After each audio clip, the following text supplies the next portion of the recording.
أعوذ بالله من الشيطان الرجيم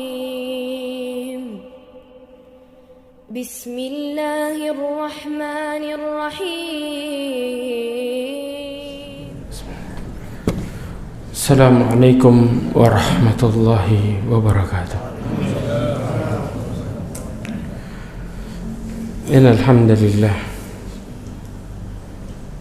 نحمده ونستعينه ونستغفره ونستهديه ونعوذ بالله من شرور أنفسنا ومن سيئات أعمالنا. من يهده الله فهو المهتد ومن يضلل فلن تجد له وليا مرشدا. أشهد أن لا إله إلا الله وحده لا شريك له وأشهد أن محمدا عبده ورسوله.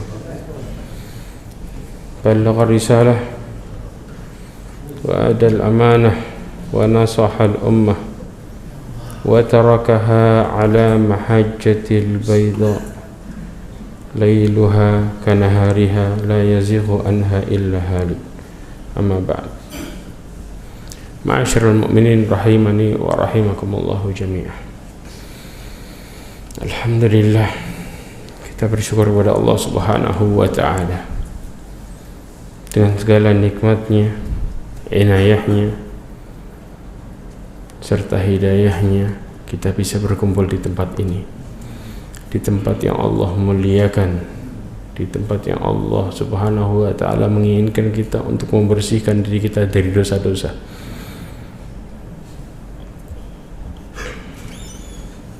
Ma'asyiral mu'minin rahimani wa rahimakumullah.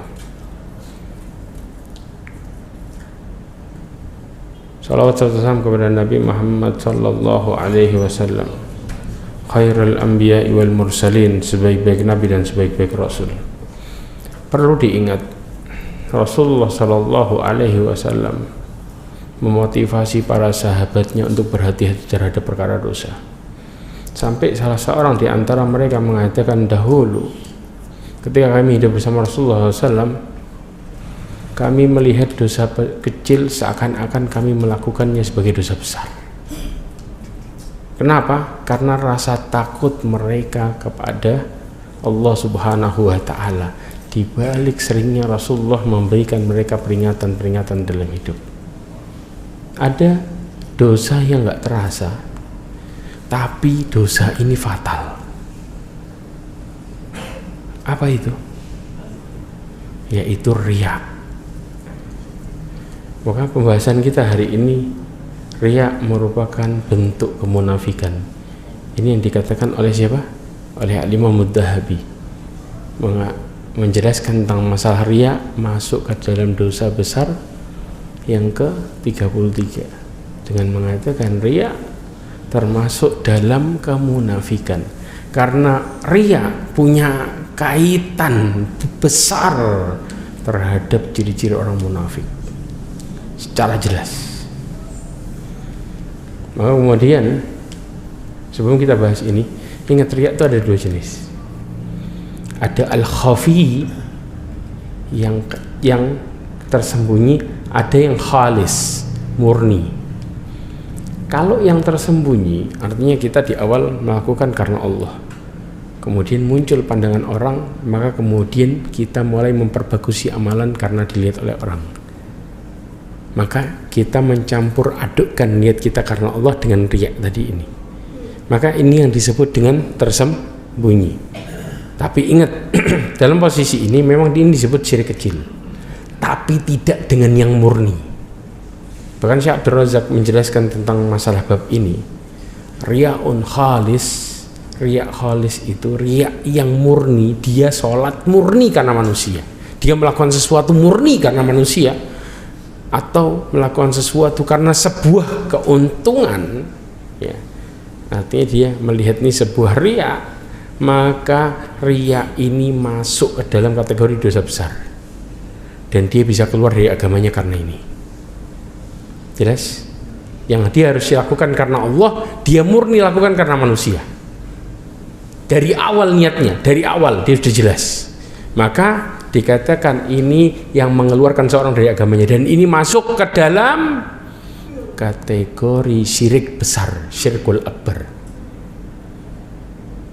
Ya. Jadi kita perlu pahami, nggak kemudian semua yang karena manusia riya lah. Kita lihat dulu di awal. Kalau dia campur niatnya separuh-separuh, maka itu yang disebut dengan apa? Dengan riya yang masuk ke dalam syirik kecil. Tapi kalau murni dari awal dia sudah niat karena manusia, maka ini yang mengeluarkan seorang dari agamanya, dan ini yang masuk ke dalam syirik besar. Imam Dhahabi pertama menukilkan surat An-Nisa ayat 142. Insya Allah kita akan bahas pelan-pelan bab ini, dan kita akan bahas satu-satu bahayanya, bahaya yang menyerang seorang dalam perkara riya. Sampai kalau kita melihat kepada dalil-dalil yang ada, maka kita akan ketemu dengan ada 9 bahaya ketika seseorang melakukan riya dari berbagai segi, ya. Lalu bagaimana dengan adabnya, nanti di akhir kita akan bahas. Ketika Allah mengatakan tentang orang-orang yang munafik tadi, yang masuk ke dalamnya sifat riya, dikatakan innal munafiqina fid darkil asfali minan nar. Maksudnya apa? Kita akan bahas di akhir. Allah Subhanahu wa taala berfirman, ya, di dalam surat An-Nisa ayat 142. A'udzubillahi minasyaitonir rajim. Innal munafiqina yukhadi'una Allah wa huwa khadi'uhum. Lihat, orang-orang munafik itu seakan-akan mereka menipu Allah. Padahal yang ditipu siapa? Orang. Allah ini Maha tahu. Jadi seakan-akan, ya, karena orang nggak tahu, mereka menyamakan orang dengan Allah Subhanahu wa taala. Itu yang terjadi dengan orang-orang munafik. Sedangkan Allah mengatakan wahwa yukhadi'uhum, sedangkan Allah Subhanahu wa taala akan membalas tipu daya mereka. Allah berfirman apa? Wa makaru wa makarallah wallahu khairul makirin. Ingat itu. Makar mereka makarnya Allah. Allah sebaik-baik makar. Ya. Wa idza qamu, pertama ketika Allah bicara tentang orang munafik, wa idza qamu ila salati qamu kusala. Ketika mereka mendirikan sholat, mereka berdiri dengan malas-malasan. Tapi jangan salah, mereka bisa semangat. Tapi ada penyebab di sini. Penyebabnya apa? Yura'unan nas wa la yadhkurunallaha illa qalila. Mereka bisa berubah. Kenapa? Karena pandangan manusia. Tapi ada ciri yang besar, orang-orang mukmin selesai sholat mereka berzikir. Ini enggak, zikirnya pendek. Maksudnya gimana? Kita lihat dari ayat ini. Perlu diperhatikan, ada sebuah pelajaran yang kita bisa ambil. Apa yang mereka lakukan dari ibadah bukan kenyataan yang sebenarnya, ya. Mereka itu hanya casing, hanya luarnya aja. Ini kalau yang disebut barang luar bagus dalam busuk, ya model kayak gini persis. Kenapa? Di dalam tafsir As-Sa'di disebutkan yang dimaksud yura'unan nas, mereka melakukannya karena dilihat orang. Inilah yang muncul sebagai rahasia diri mereka. Inilah yang menjadikan tujuan amal mereka. Jadi mereka melakukan amalan itu, apa yang Allah perintahkan ini lawannya. Yaitu apa? Karena Allah, ini karena manusia. Jelas? Sehingga, ya, ketika mereka menginginkan penglihatan manusia tertuju pada mereka, mereka mendapatkan pengagungan dan penghormatan dari mereka, dan tidak melakukannya karena Allah Subhanahu wa taala. Tujuan utamanya mulai manusia, mulai apa? Memuji. Tambah mereka melakukannya dengan semangat. Kenapa? Tujuannya tercapai. Jadi kalau kita lihat orang tambah dipuji, tambah jadi, na'udzubillahi min dzalik. Ya, karena subhanallah, kita lihat para ulama, ketika ulama dipuji, mereka justru menentang pujian itu. Menentang pujian itu. Ya. Bahkan ada seorang, ya, yang berbakti kepada orang tuanya, terkenal dengan kisahnya siapa? Uwais Al-Qarni. Uwais Al-Qarni ketika seseorang mulai mencarinya dan memujinya, Uwais Al-Qarni pindah tempat, mengasingkan diri. Lihat, mereka lebih memilih keimanannya dan keikhlasannya daripada apa kata orang. Dan mereka rela untuk menguji dan hijrah karena dia takut keimanannya tergoyah. Saya lanjutin lagi. Oleh karena itu, mereka tidak mengingat Allah kecuali sedikit. Maksudnya apa? Sudah penuhnya hati mereka dengan riya. Saking penuhnya, karena apa? Zikir kepada Allah, dan mereka terus menerus tidak mungkin bisa kecuali seorang mukmin yang hatinya penuh dengan kecintaan kepada Allah dan pengagungan kepadanya.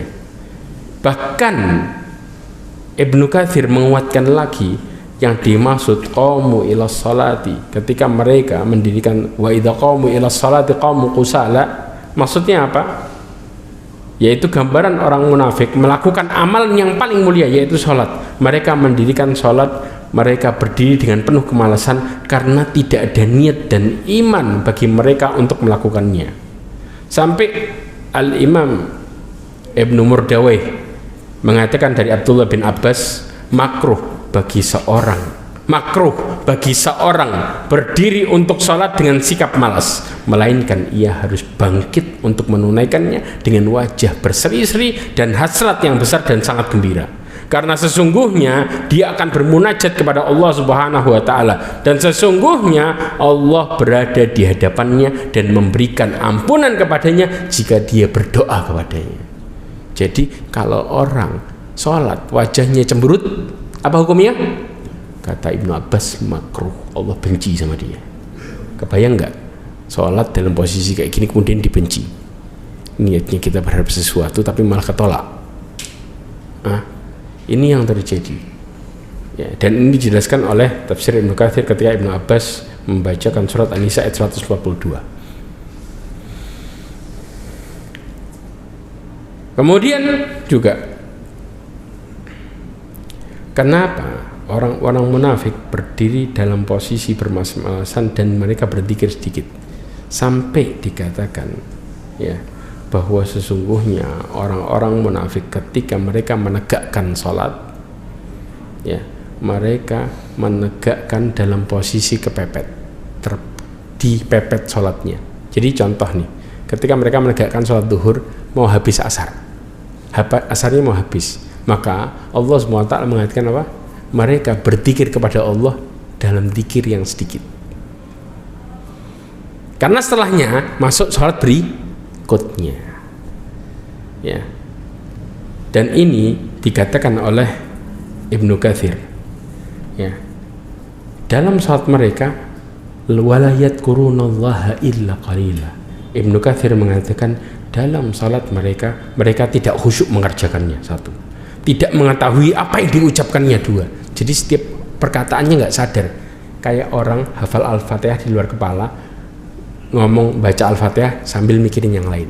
Jadi ini posisinya, ya. Bahkan dalam sholatnya lalai dan bermain-main serta berpaling dari kebaikan yang seharusnya mereka kehendaki.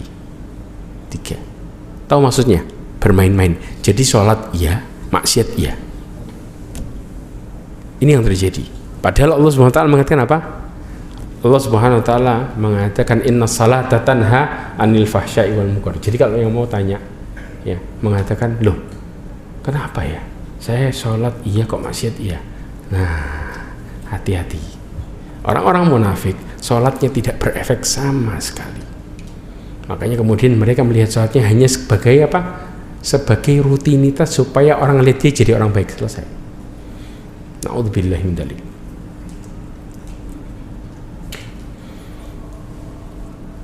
Nah, bahkan Imam Malik meriwayatkan sebuah hadis, ya. Dikatakan dari Anas bin Malik radhiyallahu anhu qala Rasulullah SAW, tilka salatul munafik, tilka salatul munafik, tilka salatul munafik. Apa yang dikatakan? Dikatakan oleh Rasulullah SAW, sesungguhnya itu salat munafik, sesungguhnya itu salat munafik, sesungguhnya itu salat munafik. Maksudnya apa? Yajlisu yarqubus syams. Orang munafik itu duduk sambil memperhatikan matahari. Apa yang terjadi kata Rasulullah? Di saat matahari berada di dua tanduk setan, artinya saat hendak tenggelam, baru ia berdiri sholat. Lalu dia mematuk, tahu mematuk? Kayak ayam lagi matuk. Ayam matuk ini cepat atau lambat? Persis. Dalam posisi cepat dia menyelesaikan, ya, sebanyak 4 patukan. Sampai Rasulullah mengatakan sebanyak 4 patukan, saking cepatnya. Ya, tanpa menyebut Allah kecuali sedikit sekali. Artinya di sholatnya sampai yang semuanya nggak jelas kata-katanya, sampai dikatakan tanpa menyebut Allah kecuali sedikit. Ini yang kemudian dinukil oleh Ibnu Katsir tentang ketika Allah SWT berfirman wala yadhkurunallaha illa qalila. Jadi dalam sholatnya, ya, sudah mepet, kemudian cepat lagi ritmenya. Kira-kira orang kalau sholat kayak gini ada dzikir nggak setelah sholat? Berat. Selesai langsung pergi. Nanti maghrib ditunggu lagi. Naudzubillah, nasallahu alaihi wasallam. Bahkan Rasulullah SAW menjelaskan lagi. Kata Rasulullah, inna athqalu salatin, ini riwayat Imam Ahmad, alal munafiqi salatul isya wa salatul fajr. Ya, dilakuin di rumah lagi. Salat yang paling berat atas munafik, salat isya sama salat subuh. Isya kecapean, subuh ketiduran. Naudzubillah min dzalik. Kemudian apa? Walau ya'lamu ma fihima la atauhuma walau habwa. Kalau mereka tahu keutamaan apa yang Allah kasih, mereka bakal mendatangi walaupun suruh merangkak. Bakal didatengin, ngesot pun didatengin sama dia kalau tahu dibaliknya. Walaqad hammamtu annal amr bis salah tuqam thumma umira rajulan fayusalli bin nas thumma antalik ma'i thumma amara bin nas thumma amara rajulan fayusalli bin nas thumma antalik ma'i bi rajulin wa ma'ahum huzam min khatabin ila qaumin la yashhaduna as-salah fa ukhriqa alaihim buyutahum bin nar. Kemudian Rasulullah menekankan, sesungguhnya aku bertekad, kata Rasulullah SAW, untuk menyuruh seseorang laki-laki untuk apa? Untuk menyuruh melakukan sholat. Lalu sholat ditegakkan dan aku suruh ada orang yang imami sholat, dan aku sendiri setelah itu akan pergi bersama beberapa orang untuk membawa seikat kayu. Ngapain? Untuk membakar rumah orang-orang yang tidak menghadiri sholat jamaah. Makanya subhanallah, ulama mengatakan tentang wajibnya sholat jamaah itu dengan dalil ini. Bahkan di hadis yang lain, di riwayat yang lain disebutkan kalau saat ini di dalamnya tidak ada perempuan dan anak-anak, niscaya aku akan bakar rumah mereka. Cuma ada tuh laki-laki itu dibakar sama Rasulullah. Ya. Artinya ini yang terjadi berat kalau kita nggak yakin sama Allah. Berat. Semua perintah kalau tidak didasari karena Allah berat semua. Ma'asyiral mu'minin rahimani wa rahimakumullah. Yang berikutnya dinukil kan oleh Imam Dahabi surat Al-Baqarah ayat 14. Idza laqul ladzina amanu qalu amanna wa idza khalau ila syayatinihim qalu inna ma'akum innama nahnu mustahzi'un. Na'udzubillahi min dzalik. Orang munafik, ya, mereka melakukan hal ini bila mereka menjumpai orang-orang beriman, ngomongnya apa? Kami beriman. Kalau mereka kembali ke setannya, dimaksud setan di sini Ibnu Katsir mengatakan apa? Kepimpinannya, ke satu kelompok orang yang setipe sama mereka, ya. Kemudian mereka mengatakan sesungguhnya kami bersama kalian, sependapat kita ini. Kami cuma ngejek mereka aja tadi, memperolok, ya. Ayat yang berikutnya di posisi yang sama, Allah SWT mengatakan di dalam surat Al-Munafiq ayat 1, dinukil oleh Imam Dahabi, dikatakan idza ja'akal munafiquna qalu nashhadu innaka la Rasulullah. Allah ngasih ciri-ciri nih. Di saat Rasulullah datang ke Madinah, di saat itu orang-orang Aus dan Khazraj menerima Rasulullah SAW. Mereka sudah tahu. Tapi ingat, orang munafik, ya, mereka akan menutupi kebusukannya dengan seakan-akan mereka memperindah kata-katanya. Orang-orang Madinah tahu nggak itu Rasulullah? Tahu. Tapi mereka mengatakan, sesungguhnya saya bersumpah kamu Rasulullah. Manfaat gak ini? Gak manfaat. Buat apa? Orang kalau busuk, ya, nutupin kebusukannya, nyari celah seakan-akan dia simpatisan berat. Kalian lihat, ya, mereka bahkan melakukan hal yang konyol sekalipun dilakukan. Dan ini yang terjadi. Mereka mengatakan innaka la Rasulullah. Ya, orang-orang beriman yang lain nggak ngomong kayak gitu. Mereka nggak perlu ngomong, praktek. Tapi tidak dengan orang munafik. Karena senjata mereka di mulut, bukan di praktek. Ini bedanya. Ya, mulut mereka beriman, hati mereka kafir. Kebayang nggak? Ini ciri-ciri orang munafik. Mulut iya, hati enggak. Na'udzubillah min dzalik. Maka kemudian Allah mengatakan, wallahu ya'lamu innaka la rasuluh wallahu yashhadu innal munafiqin lakadzibun. Allah tahu, Allah sudah bersaksi tanpa perkataan mereka, Allah sudah ngakuin. Artinya apa? Allah mengatakan di sini Allah nggak butuh kesaksian mereka. Apakah kemudian mereka bersaksi kemudian Rasulullah tambah naik? Enggak. Dan Allah bersaksi orang munafik bohong. Artinya seseorang yang salah dan menutupinya dengan perkataan yang manis, mereka akan mengatakan sesuatu yang enggak semestinya. Itu manusia. Hati-hati. Makanya kemudian apa? Orang munafik ini antara iman sama kafir. Enggak sejalan, semua enggak sejalan. Di dalam tafsir As-Sa'di dikatakan tentang ayat yang surat Al-Baqarah ayat 14 dulu kita bahas, bahwasanya mereka ini bila berkumpul dengan orang-orang mukmin, mereka menampakkan bahwa mereka dalam satu manhaj dengan kaum mukminin, satu jalan. Oh, setiap orang mukmin melakukan ini. Oh iya, saya juga kayak gitu. Tapi pertanyaannya, apakah kita tahu apa yang mereka lakukan di rumah? Apa ada yang diantara kita yang tahu apa yang mereka lakukan ketika mereka sendiri? Makanya, ya. Kemudian apa? Bila mereka kembali kepada setan-setan mereka, Allah mengatakan setan-setan mereka, yaitu apa? Pemimpin dan ketua-tua kejahatan mereka, kata Abdurrahman As-Sa'di. Apa yang mereka lakukan? Mereka berkata, pada hakikatnya, sebenarnya kami ini bersama kalian. Kami hanya mengolok mereka dengan menampakkan kepada mereka bahwa kami berada di atas jalan mereka. Dan ini pernah ditunjukkan secara jelas, tapi Rasulullah enggak kemudian apa? Enggak kemudian memerangi mereka, enggak. Apa yang terjadi? Kejadian besar ketika perang Uhud. Waktu itu Rasulullah SAW berangkat dengan para sahabatnya. Total kaum muslimin berjumlah 1000. Ya, ingat di antara mereka ada orang munafik. Berjalan dari Masjid Nabawi menuju ke Uhud. Begitu Uhud, mereka berhenti beristirahat di tengah-tengah jalan yang sekarang disebut dengan Asy-Syaikhain.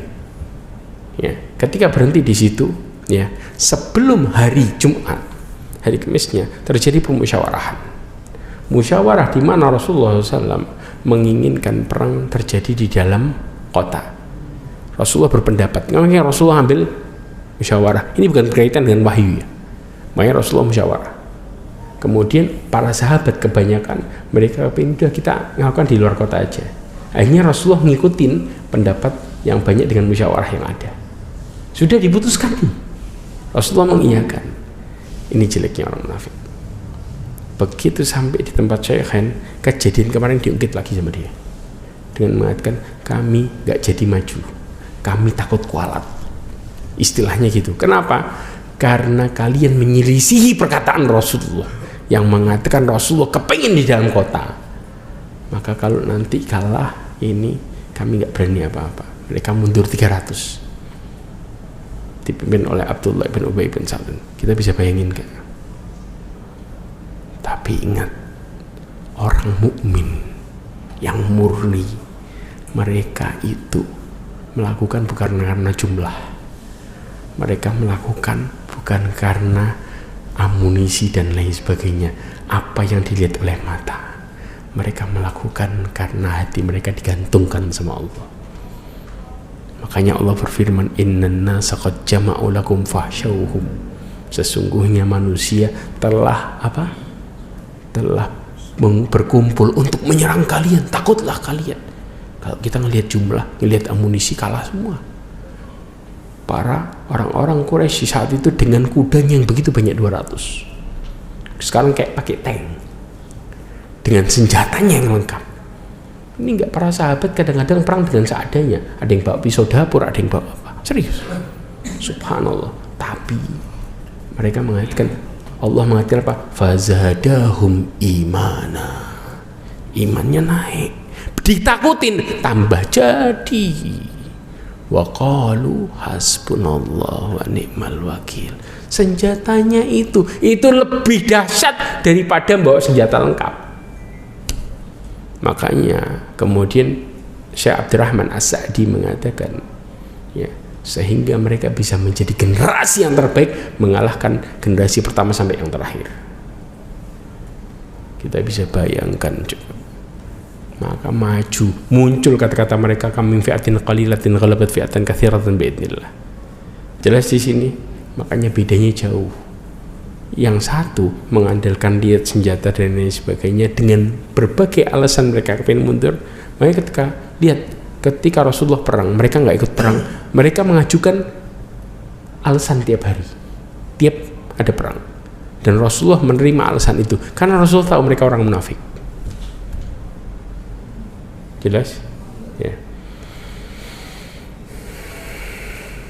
Kemudian orang munafik ini, kenapa hati dan ininya nggak jelas, hati dan apa, mulut dan hatinya nggak jelas. Allah Subhanahu wa Ta'ala mempersaksikan mereka di surat An-Nisa ayat 143. Kenapa mereka riya? Karena Allah mempersaksikan mereka di An-Nisa 143 dengan mengatakan mudabdabin. Ya, mereka itu apa? Mudabdab itu apa? Ragu-ragu. La ilaha ula wa la ilaha ula. Nggak ke sini, nggak ke sana. Maksudnya apa? Di dalam tafsir Ibnu Katsir dikatakan mereka tidak bersama dengan golongan orang-orang mukmin lahir batin, dan juga nggak bersama dengan golongan kafir lahir batin. Ini kaum sendiri istilahnya. Ya, kaum sendiri. Kayak orang dikasih pilihan surga dan neraka. Tapi saya nggak enak masuk surga, tapi saya nggak bisa masuk neraka. Nggak bisa. Kita ini sama Allah dikasih pilihan, mau jadi orang kafir atau jadi orang mukmin. Dan orang munafik memposisikan dua kaki, nggak dapat semua. Nasibnya gimana? Di dalam hadis diriwayatkan Imam Ahmad, perhatikan baik-baik, Rasulullah SAW menjelaskan, ya, dari Ubaid ibn Umair. Rasulullah SAW mengatakan apa? Bersabda, perumpamaan orang munafik seperti seekor kambing di antara dua kelompok ternak kambing. Apabila ia datang kepada salah satu kelompok, maka semua menandukinya, mengusir. Ya, di riwayat yang lain, ini kambing ini datang ke kelompok satu, kemudian ngembek, seakan-akan dukung kelompok ini. Bayangin, Rasulullah SAW mempermisalkan dengan posisi itu. Dan apabila datang ke kelompok yang satu lagi, maka semuanya menandukinya. Di sini diusir, di situ diusir. Karena tahu hakikatnya, ini kambing satu nih. Ya. Kemudian Ibnu Umar mengatakan, bunyi hadis seperti ini sesungguhnya yang diucapkan oleh Rasulullah ialah semisal seekor kambing di antara dua kelompok ternak kambing. Periwayat Ubaid ibn Umair, dia melanjutkan dengan menjadi marah dan emosi. Kemudian Ubaid ibn Umair mengatakan gelagatnya, ingatlah seandainya aku belum pernah mendengarnya, niscaya aku tidak berani membuat sanggahan kepadamu. Ya, karena hadis ini ada beberapa riwayat. Riwayat yang berikutnya disebutkan apa? Kambing ini mengembek ke sini karena dia ngembek ke sini. Na'udzubillah min dzalik. Dan ini yang terjadi. Maka pelajaran yang kedua adalah jangan tertipu dengan pendapat manusia. Kenapa? Kadang-kadang maaf ya, kita melakukan sesuatu nih, padahal aslinya salah. Orang tidak apa-apa, nanti benar insya Allah. Allah kan maha tahu. Hati-hati. Kenapa? Karena orang munafik menutupi dirinya dengan lisannya. Orang munafik nutupin dirinya dengan membenarkan dirinya dengan apa? Lisannya. Ya. Dikatakan ini berkaitan dengan surat Al-Munafiqun ayat 1. Rasulullah SAW ya, mempersaksikan mereka. Ya. Di dalam tafsir As-Sa'di disebutkan, kami bersaksi bahwa sesungguhnya kamu benar-benar Rasulullah. Kesaksian orang munafik itu adalah sebagai kedustaan dan kemunafikan ketika Allah berfirman tentang perkataan mereka. Padahal mereka tidak perlu bersaksi untuk menegaskannya, karena sesungguhnya Allah mengetahui bahwa sesungguhnya dia adalah benar-benar Rasulnya, dan Allah mengetahui bahwa sesungguhnya orang-orang munafik sebagai pendusta perkataan dan pengakuan mereka, serta perkataan mereka, ucapan mereka bukan yang sebenarnya.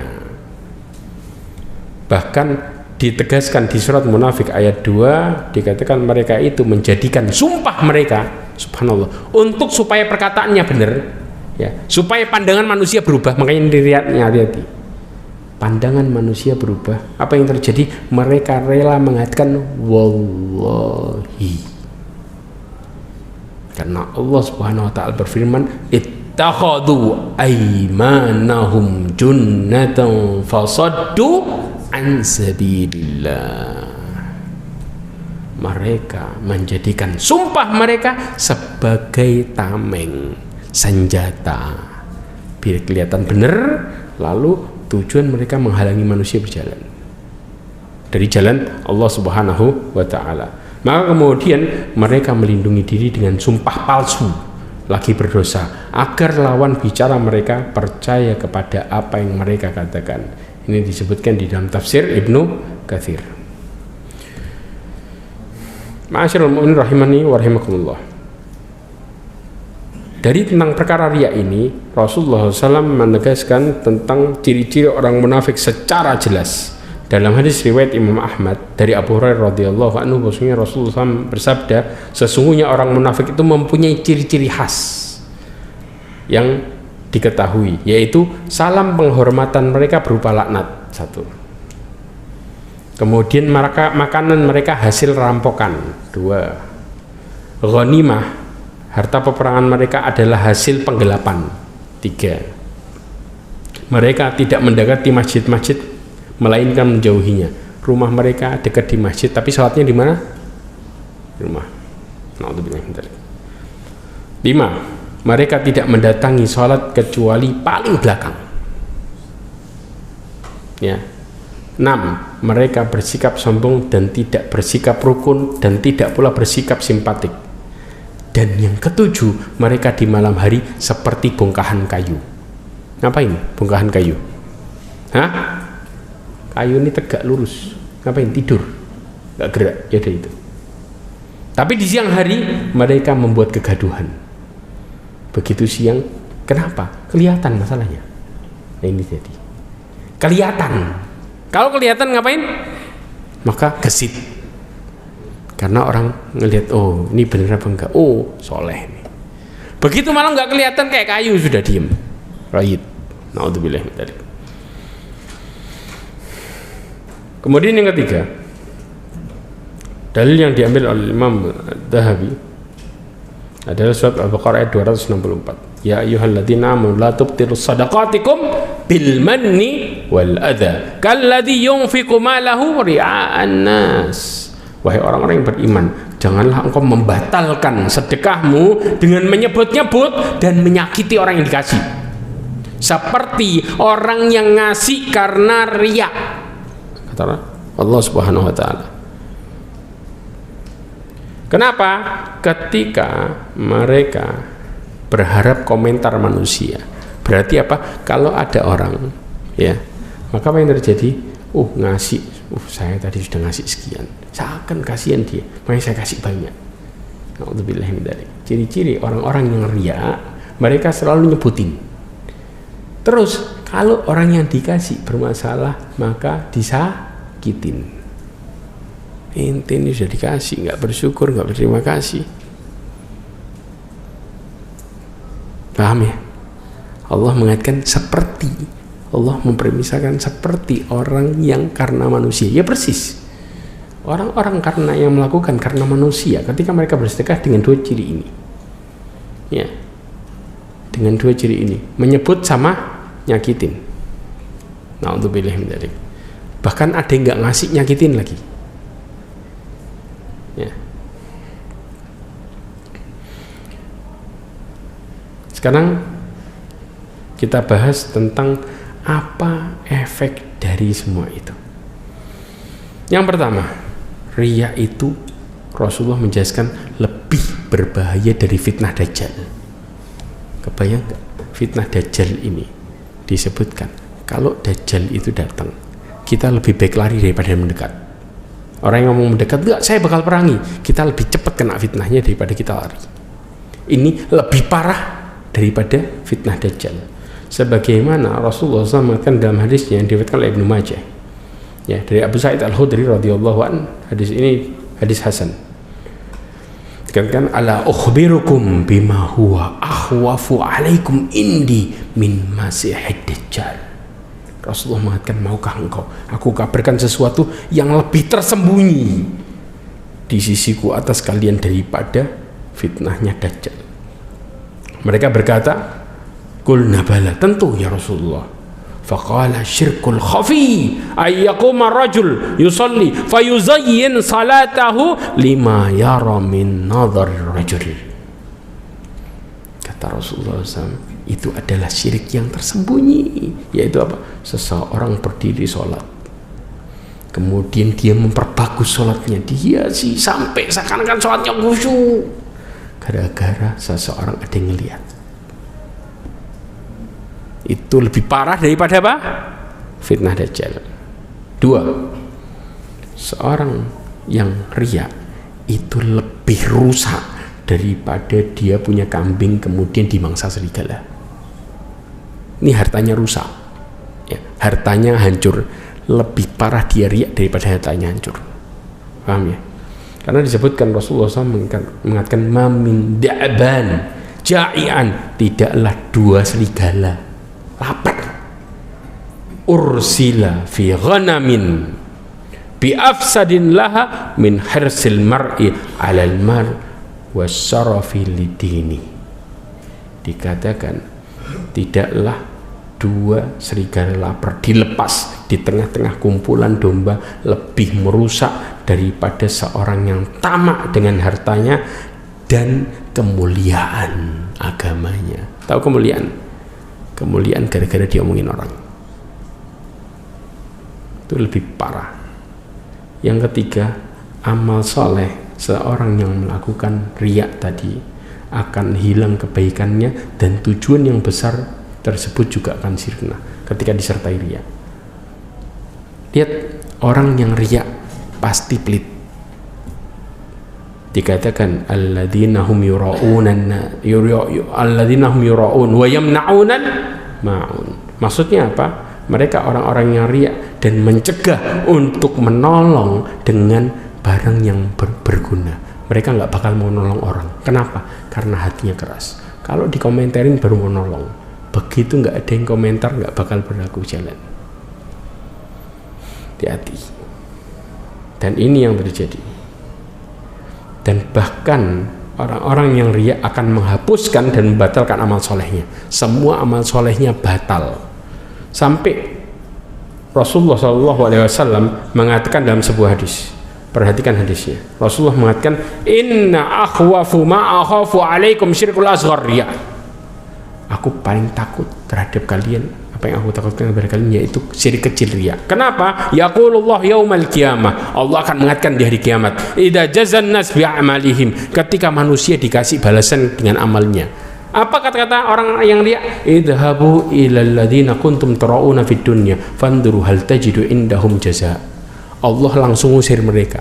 Dikatakan sama orang yang riya, pergi sama orang-orang yang ngomentarin dirimu, minta sama mereka pahala, jangan minta sama Insya Allah berikutnya kita akan lanjutkan di pertemuan berikutnya. Saya ingin bahas sedikit tentang bagaimana adab mereka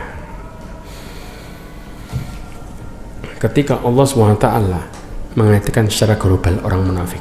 Allah mengatakan apa? Innal munafiqina fid darkil asfali minan nar wa lan tajidu lahum nasira. Ibnu Katsir menjelaskan di keraknya neraka diapain. Kata Ibnu Katsir menyebutkan, dikatakan oleh Ibnu Abi Hatim, diriwayatkan disebutkan bahwa bagian yang paling bawah merupakan rumah yang memiliki banyak pintu. Terus rumah itu dikunci rapat-rapat. Ya, ada banyak kamar, sedangkan orang munafik berada di dalamnya, bagian bawah dan bagian atasnya dikasih api, sedangkan orangnya di dalam semua, tidak bisa keluar. Kira-kira gimana? Ini sudah panas, dibekap atas bawah api, kayak oven, kompornya bawah atas dan tengah-tengahnya ada sesuatu.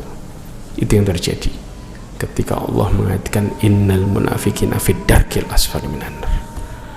Dan mereka nggak bisa lari, nggak bisa apa, cuman bisa ngerasain adab mati hidup, mati hidup, mati hidup, mati hidup. Ketika kulit mereka hancur, diganti baru lagi, hancur lagi, ganti baru lagi. Terus itu berjalan tanpa berhenti sama sekali. Na'udzubillah min dzalik. Mudah-mudahan kita semua terhindar dari ini.